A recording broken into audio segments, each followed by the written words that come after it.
কবিকে সন্দ্বীপ টাউনের ডাক বাংলায় নেওয়া হলো। সেখানে একটা হেলানো ইজি চেয়ারে উনি বসে আছেন, আবার বলছেন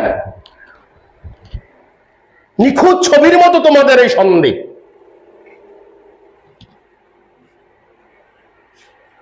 সত্যি সন্দ্বীপে এসে আমি ধন্য হলাম। এখানে আর আমি আগন্তুক নই, আমি তোমাদেরই একজন। পরবর্তী পর্যায়ে কার্গিল উচ্চ বিদ্যালয়ে কবিকে সংবর্ধনা দেওয়া হলো। মানপত্র লিখেছিলেন ওয়ালিউল্লাহ, সন্দ্বীপের কৃতি সন্তান। প্রথম লাইন ছিল খোশামদেদ বুলবুলের কবি, খোশামদেদ বুলবুলের কবি। এবং উনি এখানে একটা গান গেয়েছিলেন, উঠরে চাষি জগৎবাসী ধর কষে লাঙ্গল। এত সুন্দর চেহারা, এত ভরাট কণ্ঠ, বলার অপেক্ষা রাখে না। এরপর আমরা যদি দেখি,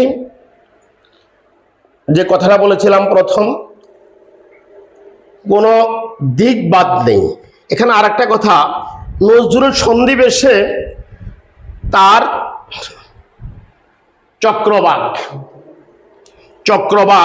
চক্রবাকে কবিতাটা আছে, এবং সিন্ধু হিল্লোল, প্রথম তরঙ্গ, দ্বিতীয় তরঙ্গ, তৃতীয় তরঙ্গ, আর একটা কাব্য লিখেছেন, উপন্যাস।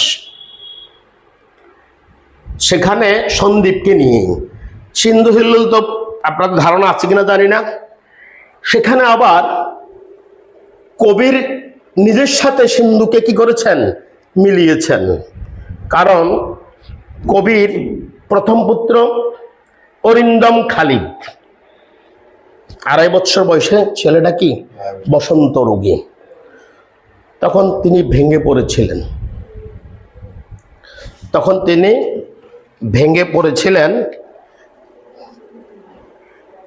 কবির ছেলের মৃত্যুর খবর আপনারা জানেন।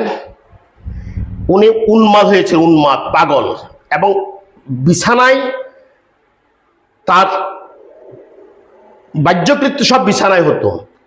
গিরিবালা তাকে সেবা শুশ্রূষা করেছিল।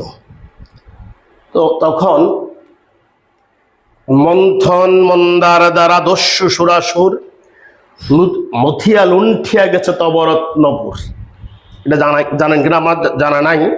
তারপর সেখানে একটা লাইন আছে,